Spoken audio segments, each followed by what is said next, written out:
अपनी हालत पे रहम करो जमाल। अपना नहीं तो उस बूढ़ी माँ का ही ख्याल कर लो जो गांव में बैठी तुम्हारा इंतजार कर रही है। खुदा के लिए यहाँ से चली जाओ, खुदा के लिए। जमाल चलो यहाँ से। जैसे ही अम्मा जी की तबीयत थोड़ी बेहतर होती मैं फौरन आता हूँ। ओके? और सुनो, I really love you.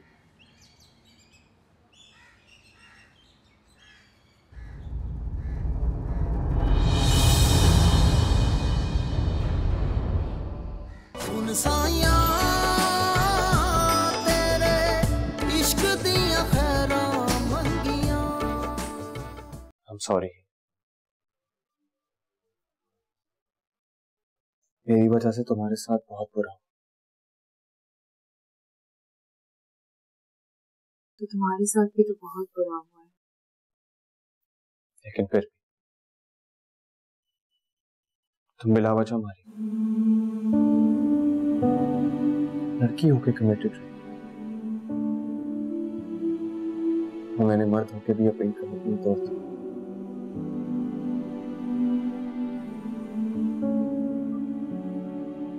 जबकि मैं बचपन से जानता था कि मैं बावट हूं। मैं, मेरी फैमिली, घर वाले सभी तो। किसकी वजह से किसके साथ क्या हुआ, अगर हम उस चीज को अभी लेकर बैठ जाएंगे तो बहुत सारे हिसाब मेरी तरफ पे निकल आएंगे शामिल। इसलिए बेहतर है कि हम इस चीज को भी छोड़ दें और एक दूसरे पर गिल्टी होने की बजाय जो जैसा है उसको वैसे ही रहें। फिर भी शामिर, मैंने तुम्हें कहा ना कि खुद को कसूरवार मत समझो। अक्सर ऐसा होता है।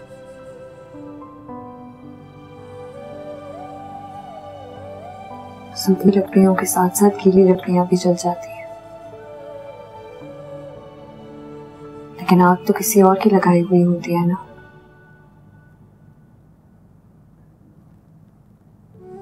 फूल, पत्ते, कांटे सबने ही जल जाना है उसमें।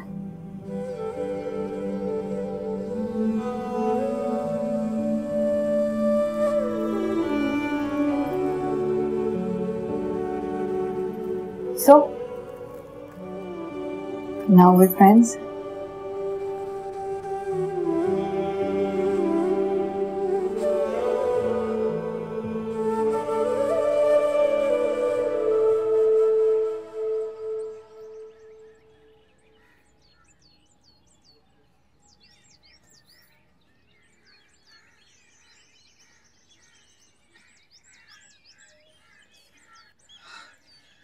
बैठो जमाल।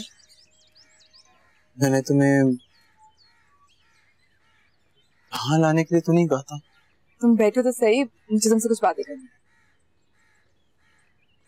बैठो। हाँ।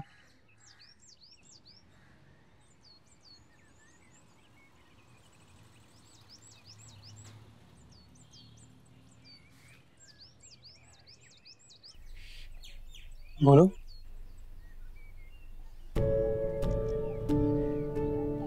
तुम्हें पता है जमाल,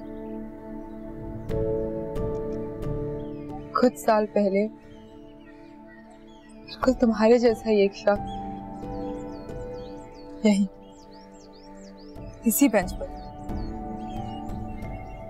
मेरा हाथ छोड़ के गया था, किसी और का हाथ थामने के लिए।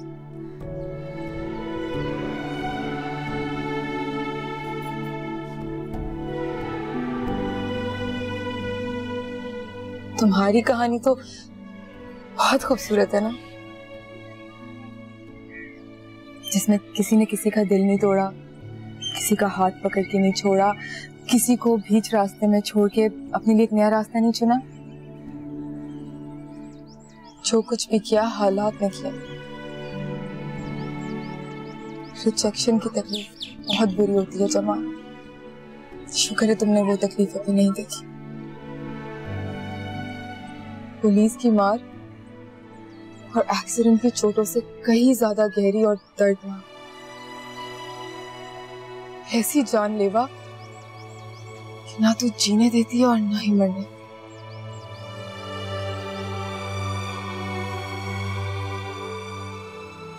लेकिन तुम्हारे पास तो जीने के लिए बहुत अच्छी अच्छी यादें हैं ना। और फिर जमाल, मोहब्बत को ठुकरा देने से, उसे बदनाम करने से, अपनी जिंदगी जानबूझ के बर्बाद करने से बेहतर है कि इंसान किस्मत के फैसले पे सब्र कर जाए। और फिर तुम्हारे मजहब में भी तो सब्र करने वाले का मुकाम बहुत बड़ा होता है ना जमाल। ऐसा नहीं हो सकता कि तुम भी अपनी मोहब्बत में सब्र कर लो। तुम मेरे साथ नहीं जाना चाहती तो मत चलो, लेकिन मैं पीछे नहीं हटूंगा। तुम्हें क्या लगता है जमाल, ये सारी बातें मैं तुमसे इसलिए कह रही हूँ क्योंकि मुझे तुम्हारे साथ चलने से डर लगता है? नहीं जमाल, जो मोहब्बत तुम हीर से करते हो, उस मोहब्बत की खातिर तो मैं अपनी जान तक की परवाह ना करूं। लेकिन जो सब तुम करने का सोच रहे हो जमाल, उसमें हीर की सिर्फ और सिर्फ बदनामी है, इज्जत नहीं। वो किसी और की इज्जत हो भी नहीं सकती, सिर्फ मेरी इज्जत है। ये तुम्हारे किसी गांव के जिरगे का फैसला नहीं है जमाल, जिसमें पत्थर जैसा दिल लिए अपना शिमला ऊंचा करने की कोशिश कर रहा हो। ये तुम्हारे इश्क की बात है जमाल। इसमें तुम जितना जीतने की कोशिश करोगे उतनी ही मात है। मरियम, बात हार या जीत की तो है ही, बात गैरत की है।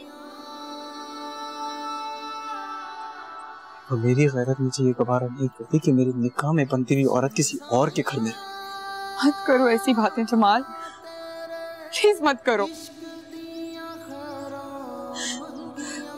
तुम अकेले इतने सारे लोगों का सामना नहीं कर सकते जमाल। वो शख्स हमारा हेल्थ सेक्रेटरी रह चुका है। मैं बहुत अच्छी तरह से जानती हूँ कि वो कितना खतरनाक है और तुम्हारे साथ क्या कुछ नहीं कर सकता। और ये बात तुम भी बहुत अच्छे से जानते हो। प्लीज जमाल, हीर को भूल जाओ।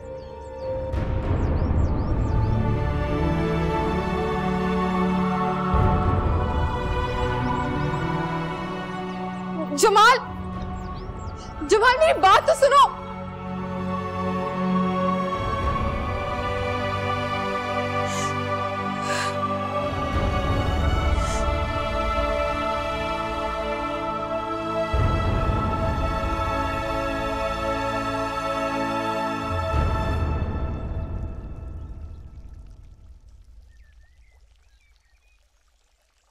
तो आप क्या सोचें? यही जो सब कुछ हुआ है। उससे दुख तो बहुत हुआ होगा ना?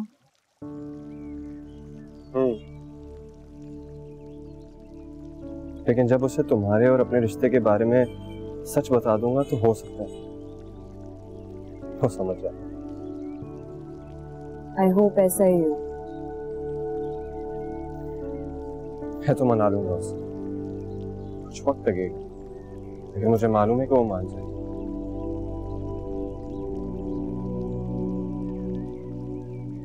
लेकिन तुम क्या करोगी?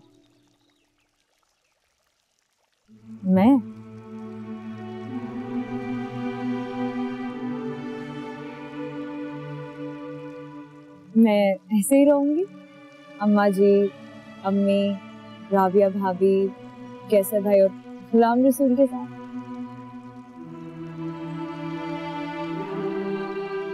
ये सब मेरा कसूर है। अगर मैं शादी से इनकार कर देता तो तुम्हें यहाँ इस तरह रहना नहीं पड़ता। मेरा मतलब है। सुनो शामी, तुमने फिर से वही बातें करना शुरू कर दी है। मैंने तुम्हें कहा ना, आई एम फाइन।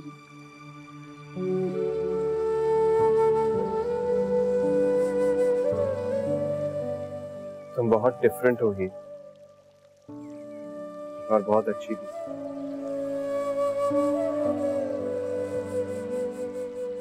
अगर मुझे पहले पता होता ना कि तुम इतनी कॉम्प्रोमाइजिंग हो तो मैं तुम्हारे साथ कभी रूड नहीं होता।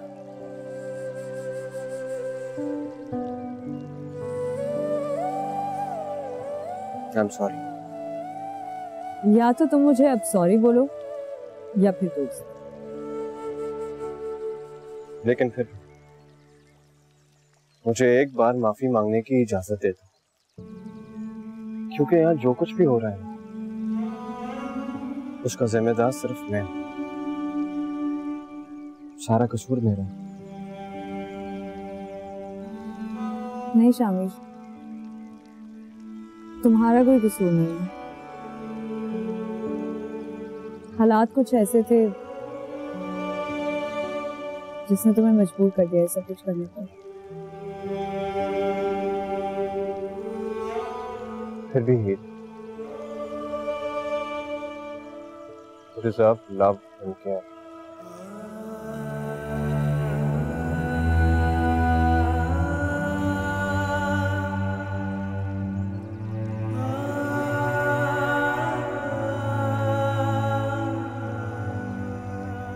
शामिर, अगर लव एंड केयर से मुराद मर्द की मोहब्बत है तो मेरे लिए वो मोहब्बत मेरे बाबा से शुरू होती है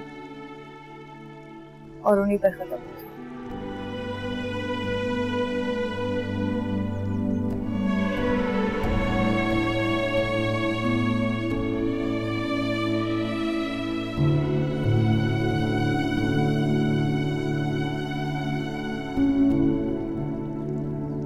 ठीक से पहनाना। अम्मा जी तंग है, नहीं आएगा मुझे तो लगता है। कैसे नहीं आएगा? मैंने इसके परदादे दादे बाप तक के लिए खुद हाथ से बनाए थे बास्केट। मेरा अंदाजा गलत नहीं हो सकता। ठीक कह रही है अम्मा जी, आप तो उड़ती चिड़िया के पर गिन लेती हैं, आपका अंदाजा कैसे गलत होएगा? तेरे वक्त तो गलत ही हुआ था ना। मैके में कैसे मीसनी बनी फिरती थी और यहाँ के कैसे पर लग गए तुझे? क्या अम्मा जी, अपने घर में भी हंसना बोलना मना है? रहने दे, मजाक कर रही थी मैं तो। अरे तेरी बेतुकी हंसी की वजह से तो इस घर में रौनक रहती है। हीर, ओ हीरा आ इधर देख, कितना शानदार बास्केट बनाया मैंने अपने बच्चे के लिए। देख कैसा है? बहुत अच्छा है अम्मा जी। जिंदगी रही ना तो तेरे बच्चों के लिए भी बनाऊंगी।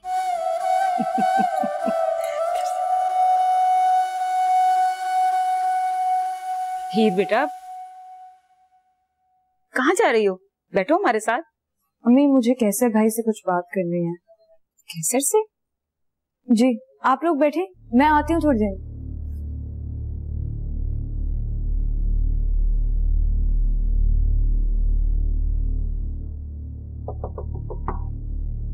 आ जाओ।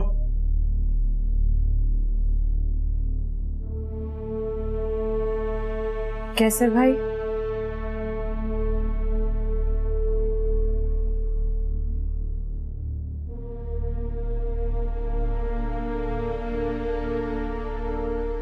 मुझे अपना उधार वापस चाहिए।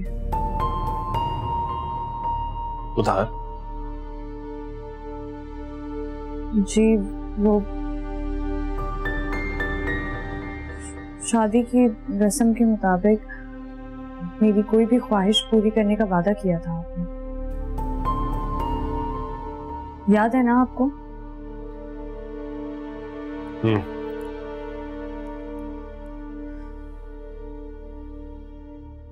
प्लीज शामिर को यहाँ से जाने की इजाजत दे दीजिए।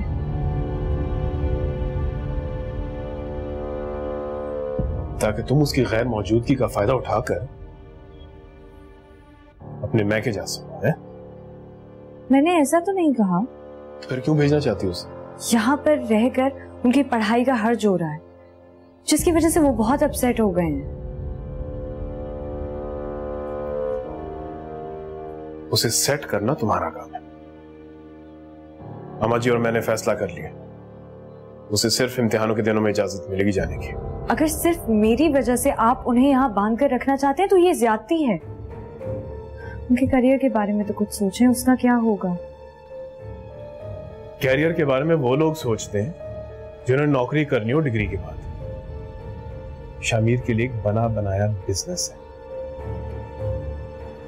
सही कह रहा है कैसर, 4 जमातें पास होके इतना बड़ा कारोबार संभाल रहा है तो शामिर भी कर सकता है। लेकिन अम्मा जी, क्या जरूरी है कि हम उनसे मोहब्बत की इतनी बड़ी कीमत वसूल करें कि उनके सारे शौक बिक जाएं?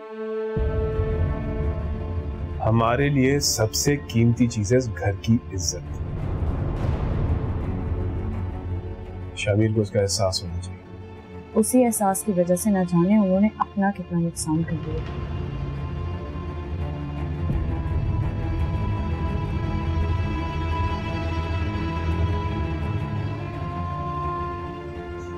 हीर की बात समझने की कोशिश कर कैसर।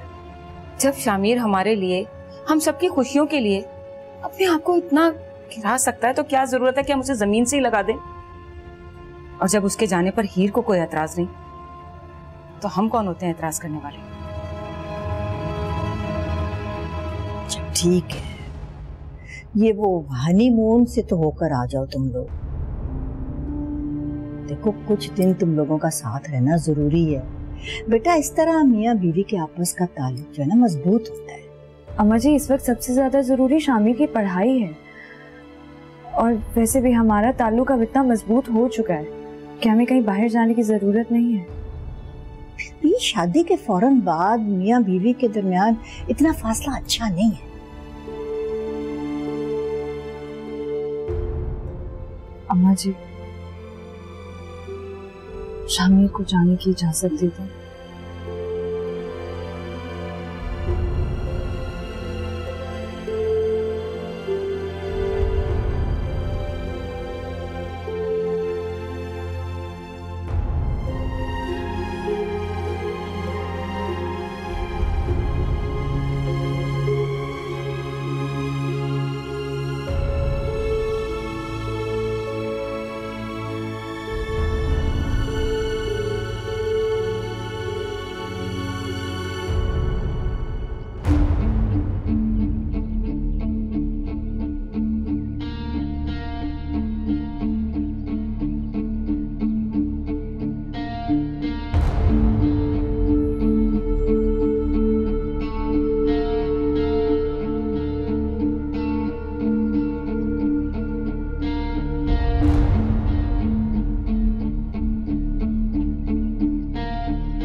मिशु मिशु, क्या है?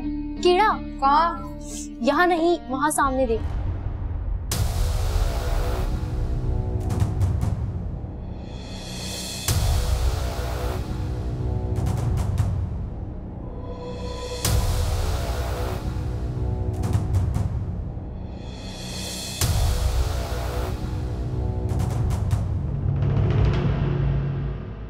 तुम समझने की कोशिश क्यों नहीं कर रहे हो जमाल? तुम्हारा वहां जाना ठीक नहीं। कुछ भी हो, मैं जरूर जाऊंगा।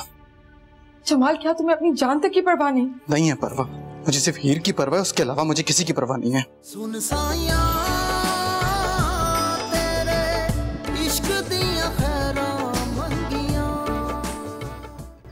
मैं मानती हूँ जमाल, तुम्हारे साथ बहुत बुरा हुआ, पर अगर तुमने अब हीर से मिलने की कोशिश की तो तुम दोनों के साथ उससे भी बुरा होगा। किसी की परवाह नहीं है, परवाह है तो सिर्फ हीर की। मैं भी इसीलिए कह रही हूँ जमाल, उसने बहुत मुश्किल से संभाला है खुद को। तुम उससे फिर से कांटेक्ट करके क्यों मारना चाहते हो? बिलीव मी, मैं सब ठीक कर दूंगा। अपने सामने पाकर मुझे जिंदा देख के वो फिर से जी उठेगी, मैं जानता हूँ। यही तो मैं नहीं चाहती। तुम उसके जीने का मतलब जानते हो? उसके माँ बाप की मौत, उसके रिश्ते की मौत, जो उसने किसी और के साथ जोड़ा है।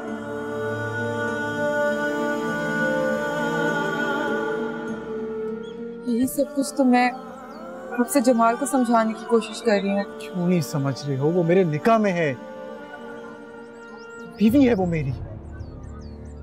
जिस ताल्लुक में वो रह रही है वो कोई छोटा ताल्लुक है। अब तुम्हारे सच का कोई फायदा नहीं होगा। वैसे भी उसने अपना नंबर चेंज कर दिया और मेरे पास ना तो उसका नया नंबर है और ना ही एड्रेस।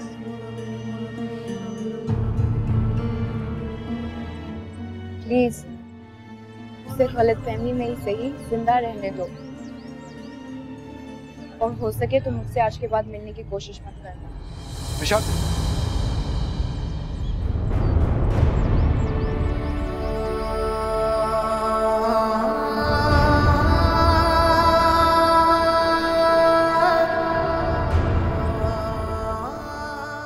घर चलते हैं जुमान।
मैंने कहा था ना कि कोई फायदा नहीं होगा। मुझे इसी तरह घर में बिठा के रखेंगे ये लोग।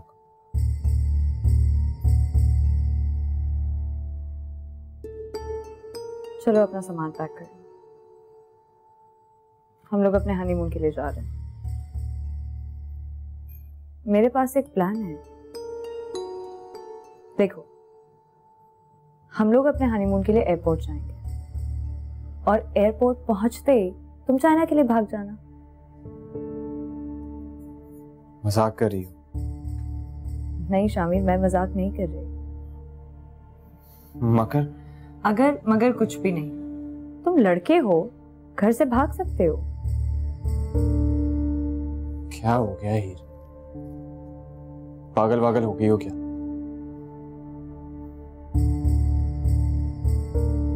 मैं पागल नहीं हुई हूं, लेकिन हाँ, शायद अगर तुम सुनोगे तो हो जाओगे। तुम्हें जाने की इजाजत मिल गई है।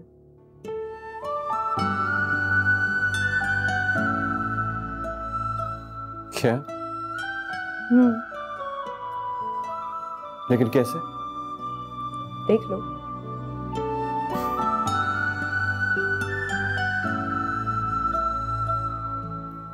मैं समझा कि पहले की तरह इस बार भी तुम्हें इनकार कर दिया। पहले में और अब में बहुत फर्क है। पहले मैंने ऐसी ही बात की थी, लेकिन इस बार एक दोस्त की तरह। Thank you so much. No problem. Heer,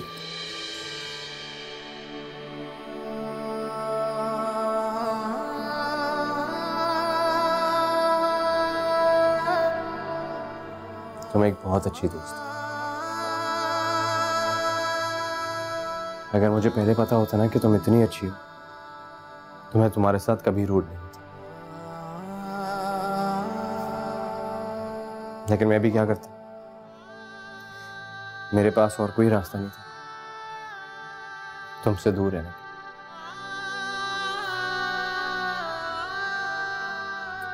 I know, तुम ऐसे ही हो। पहले लड़ते हो, झगड़ते हो, फिर दोस्त बन जाओ। अपना सामान पैक कर लो।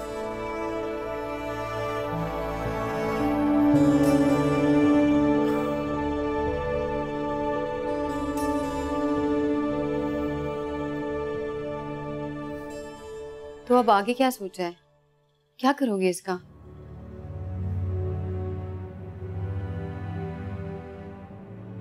जमाल को उसकी माँ के पास लेके जाऊंगी। इसका मतलब तुम वापस नहीं आओगी? क्यों? क्यों वापस नहीं आऊंगी मैं?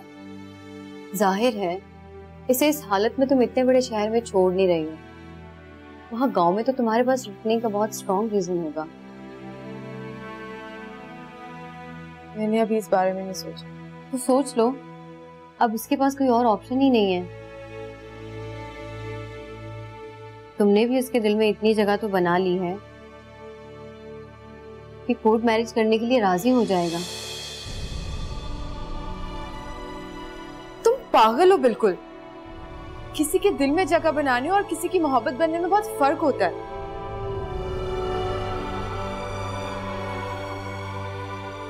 और वैसे भी मैं नहीं चाहती कि मैं अब कोई गलती दोहराऊं। मैं नहीं चाहती कि एक बार फिर मुझे कोई अचानक से अकेला छोड़कर चला जाए।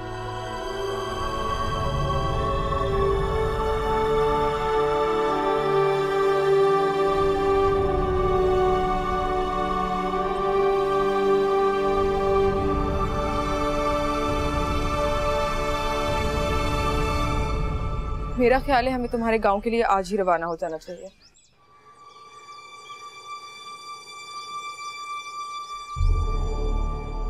मैं ऐसे नहीं जाऊंगा। तो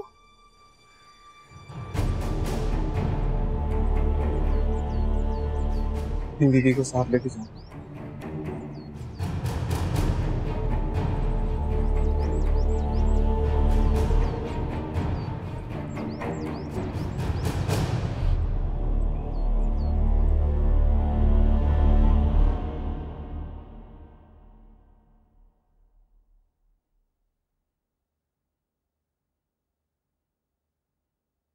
अरे आ जाए अम्मी। तो पैकिंग हो रही है। कोशिश तो कर रही हूँ, लेकिन शामीर ने इतना सामान फैला दिया कि मुझे कुछ समझ ही नहीं आ रहा। शामिर शुरू से ही ऐसा है, उसे पता ही नहीं चलता कि उसने कौन सी चीज लेकर जानी है और कौन सी छोड़कर जानी है। तो प्लीज आप ही मेरी मदद कर दें, मुझे बता दें कि कौन कौन सा सामान उनको वहां जरूरत पड़ेगी, मैं वो रख दूं। अभी तो मुझे खुद समझ नहीं आ रहा कि मैं तुम्हें अपनी बहू समझूं या अपनी सहेली, क्योंकि तुम भी उसी दौर से गुजर रही हो जिस दौर से कभी मैं गुजरी थी।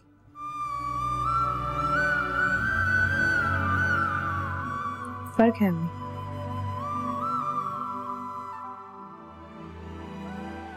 जब आप यहाँ शादी करके आई होंगी, अपने साथ बहुत सारे हसीन ख्वाब सजा कर लाई होंगी, लेकिन मैं काफी प्रैक्टिकल हूँ इस मामले में। औरत हो और दिल में कोई अरमान ना हो, ये तो मैं मान ही नहीं सकती। हाँ, अपने दिल में अपने अरमानों को छुपाकर दूसरों की खुशी में खुश रहना भी औरत से बेहतर कोई नहीं जानता। शुरू शुरू में जब गुलराम रसूल ने शामिर की तरह सर्द मोड़ी दिखाई थी ना, तो मैं भी बहुत उदास रहने लग गई थी। बहाने बहाने से उन्हें अपने करीब रखने की कोशिश करती थी, और अब मैं इसी बात से डर रही थी कि तुम भी कहीं शामिर को अपने से बांधने की कोशिश ना करना, क्योंकि बांधने से इंसान साथ तो होता है मगर पास नहीं होता। मैंने कहा ना आपसे, मैं बहुत प्रैक्टिकल हूँ। चलो, तुम खुश रहो। लेकिन कभी भी दिल जरा सा भी उदास होना तो इस बात का यकीन कर लेना कि शामिर अब जब लौटेगा ना तो वापस नहीं जाएगा।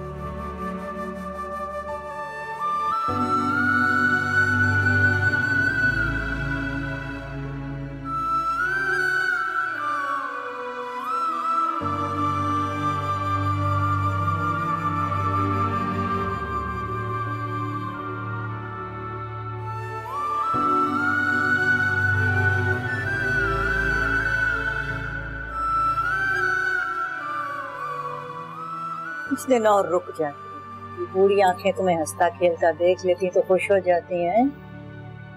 लेकिन अब जा रहे हो, अल्लाह की अमान। जाओ, खुदा हाफिज। देखो बेटा, जैसे ही पेपर खत्म हो जाए ना फौरन वापस आ जाना। तुम जानते हो ना कि तुम्हारे बगैर हमारा दिल नहीं लगता। जी अम्मी। और देवर जी, आपको इंतजार करने वाली छोड़कर जा रहे हो पीछे?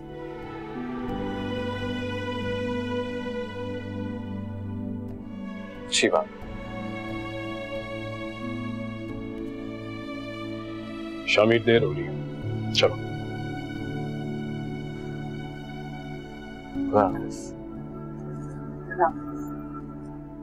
हाफिज।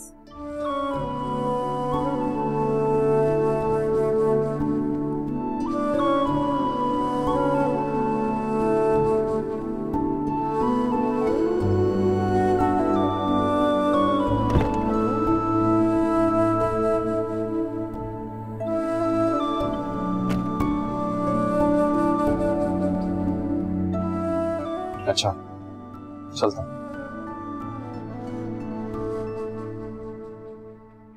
अल्लाह हाफिज।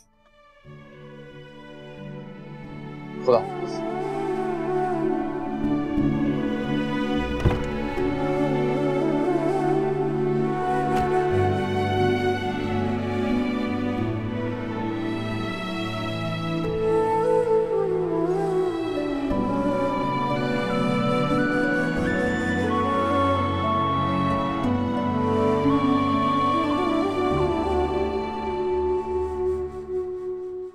तुम समझने की कोशिश क्यों नहीं कर रहे हो जमाल? तुम्हारा वहां जाना ठीक नहीं। कुछ भी हो, मैं जरूर जाऊंगा।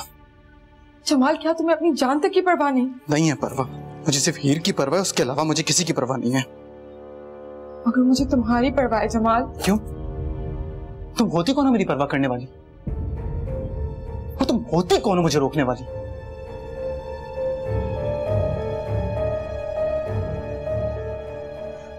अच्छा ठीक है जमाल, तुम प्लीज गुस्सा मत करो।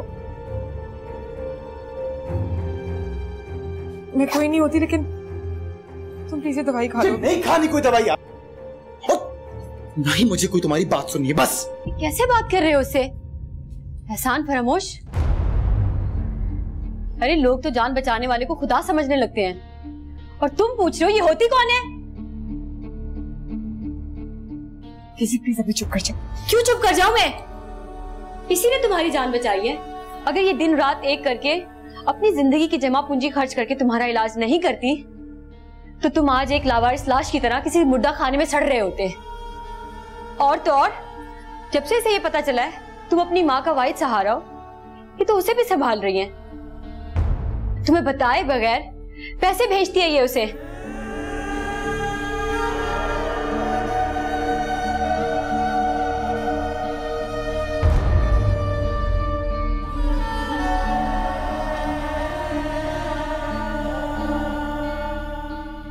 कर जाओ डेज़ी, तुम क्यों मुझे छोटा करने में तुली हुई हो? छोटी तुम नहीं, छोटा ये है। एक ऐसी लड़की जो इसे छोड़कर चली गई, किसी और का घर बसा चुकी है, उसके लिए ये मरने के लिए तैयार है, और तुमसे तमीज से बात तक नहीं कर सकता।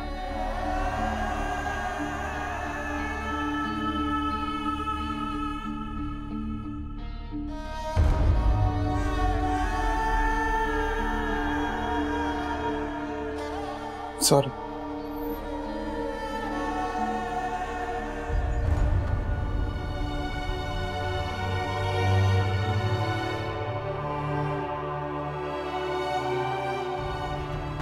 तुझसे इस लहजे में बात नहीं करनी चाहिए।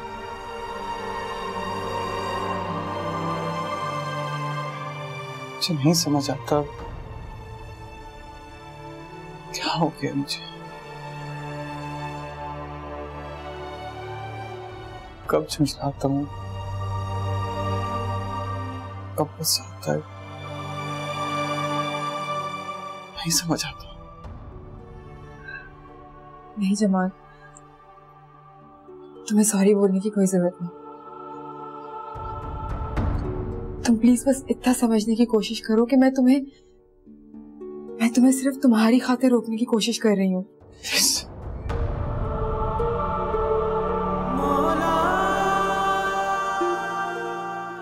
मत रोको मुझे।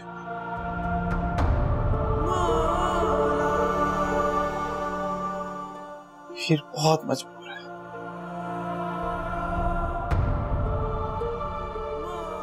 मेरा इंतजार कर रही है।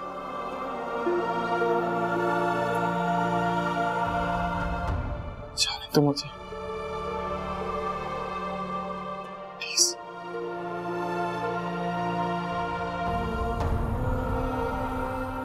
ठीक है जमाल,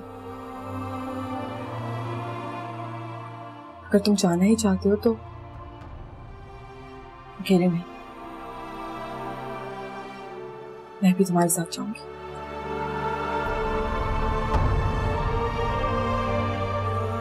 पागल हो गई हो?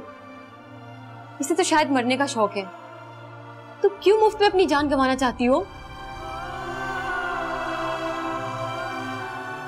मुफ्त में नहीं, मोहब्बत में।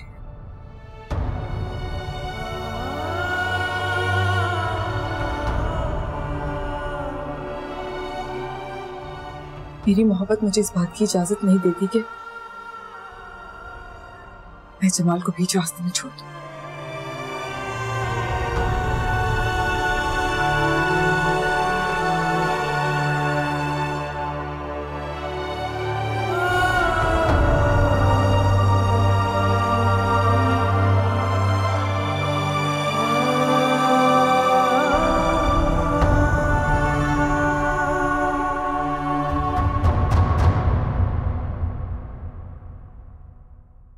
सुन साया तेरे इश्क दिया खैरा मंगिया। माँ बाप से अपनी सखी सहेलियों से मिल आएगी तो तेरा दिल अच्छा हो जाएगा। मेरा जी अभी भी बहुत अच्छा है माँ। मैं ठीक हूँ। मैं तुमसे बहुत मोहब्बत करता हूँ। I really love you।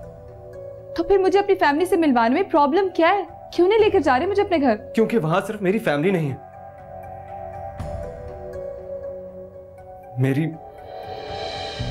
मेरी बीवी भी है।